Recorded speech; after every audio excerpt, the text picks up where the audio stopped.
What's going on, YouTubers? Welcome to another video. Today we're getting the Iron Man Mark 85 action pose. I'm getting this for my main Avengers battle diorama. I decided that I wanted the snap here in my main room with my Black Order setup, and I wanted to get this attacking Iron Man. So used a bunch of reward points and gift cards. Basically, I didn't pay anything for it. But here's the box. And I decided to go for the regular version of this because I did not want to display the Tony Stark head, and I didn't feel like spending all that extra just to get the switch outs I wouldn't really use. And I got the deluxe for the 1/4, which comes with all that. So I'm fine with the deluxe 1/4. So just wanted to get the normal because that's the pose I like the most and look. So decent sized box for a 1/10, I will say. So we're going to go ahead and take this out and see what we think. Alrighty, so upon opening the box, it looks like it's really just two figures for this. First, let's take out this base.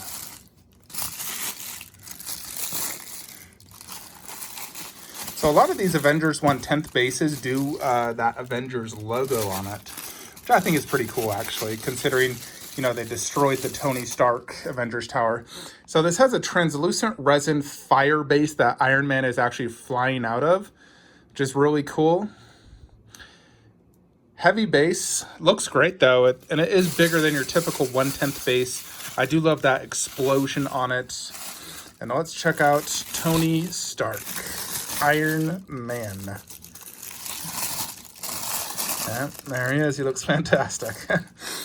Just like the other 1/10. He has a good weight to it as well. Look at that. Detailed arc reactor, some battle damage, a lot of like dirt.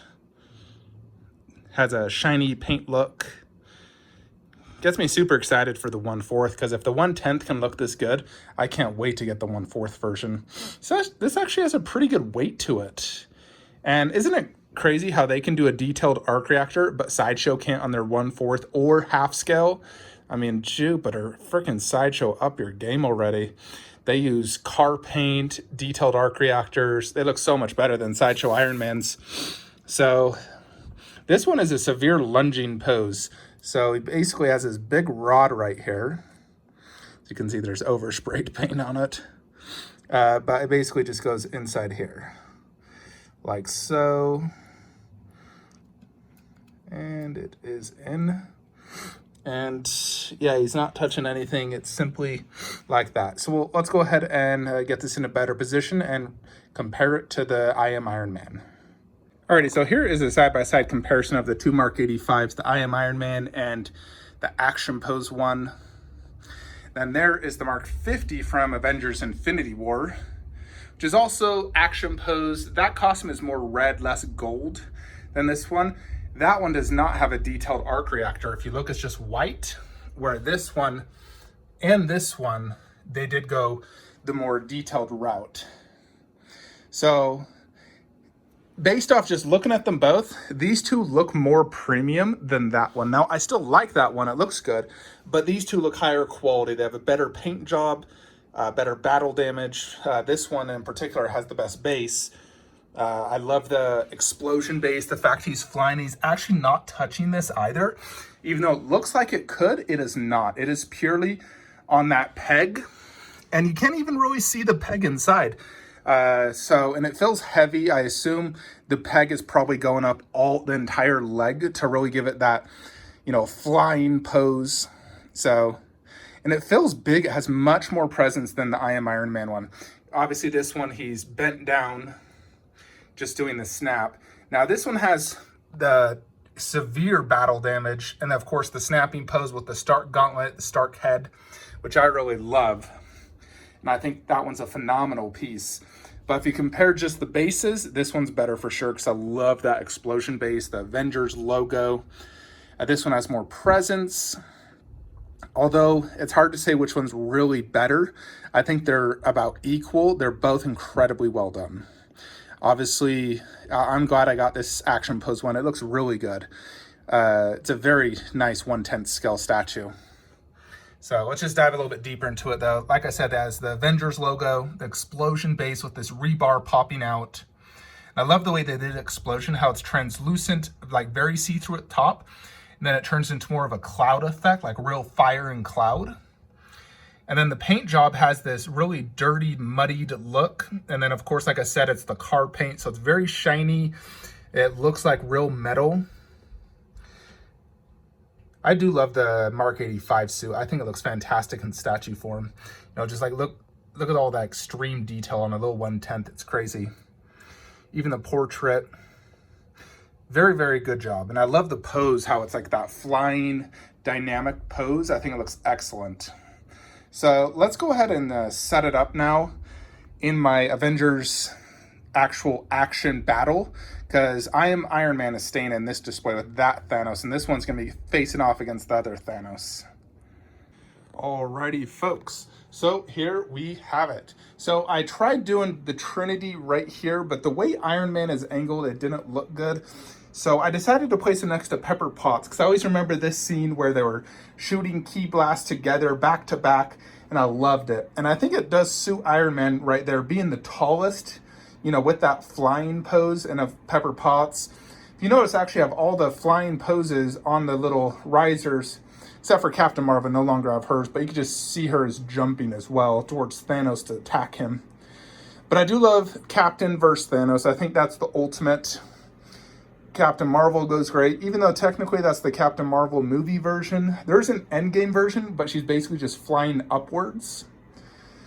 But I do like Iron Man here. I was able to fit him perfectly fine. Now we're just waiting on Rocket and War Machine, which is going to go right there in that empty slot. And that is supposed to be shipping in about the next month or so. We've already seen some in hands. It looks fantastic.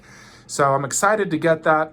Once I do get that, I am going to be printing out a backdrop, a ground drop, similar to how I have these setups, because I really do feel like it adds quite a bit to the display. I've just been lazy, to be honest. I need to find a good, high quality 4K image, ideally the portal opening scene one, and then just, you know, measure this, print it out in my local shop, and then print some sort of rubble destroyed building base for them to stand on top of, so it's not just white.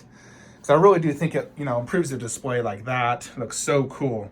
So this one definitely needs it. I think it'll add a lot to the display.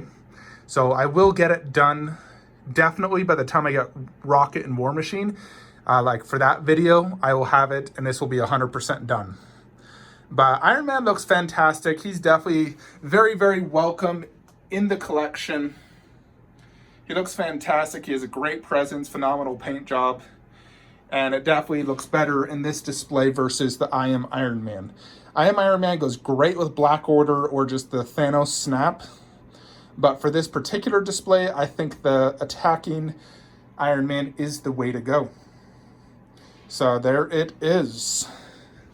$135 worth of points and gift cards well spent. So yeah, awesome piece. Really, really like it. It's still available, both the regular and the deluxe. Now I kind of wish I got the deluxe, but whatever. I'm going to get the deluxe 1/4 to go right here. So I can't wait for that. So be sure to stay tuned for tomorrow's video, where we will be getting, finally, the holy grail of statues. What could potentially become the greatest statue in my collection, the Cinemaquette original Predator, no longer a recast. So in tomorrow's video, I will be doing my typical unboxing and review. And then on Wednesday's video, I will do a side-by-side comparison versus the recast, show you the quality differences. I'll compare, you know, if one piece is plastic on this versus resin on the original. We'll look at every aspect, and I'll also show you guys how to point out how to, you know, see if it's a recast or not. Because sometimes sellers can be a little iffy on eBay and they advertise the recast as an original, or they don't mention it's a recast. So you definitely got to be careful, because if you're spending, you know, $2,000 and you bought a Cinemaquette Predator, I can pretty much guarantee you it's going to be a recast. Now I do see one original Cinemaquette that was on eBay for over $5,800, like US dollars in Europe, but the guy wouldn't even ship to US. But for the most part, most Cinemaquettes are recast on eBay. If it's from China, it's pretty much a recast. But I will point everything out in the video. We'll do side-by-sides. I'll show you what to look out for and what not. So definitely stay tuned for those two videos. I am super, super stoked. I actually just got Predator in 4K today. So super stoked to get this. So I'm going to watch that bad boy after I open my Cinema Cat, and I'll be staring at it the whole time while watching the movie. Anyways, folks, hope you enjoy this video. Like, comment, subscribe. Have a great day.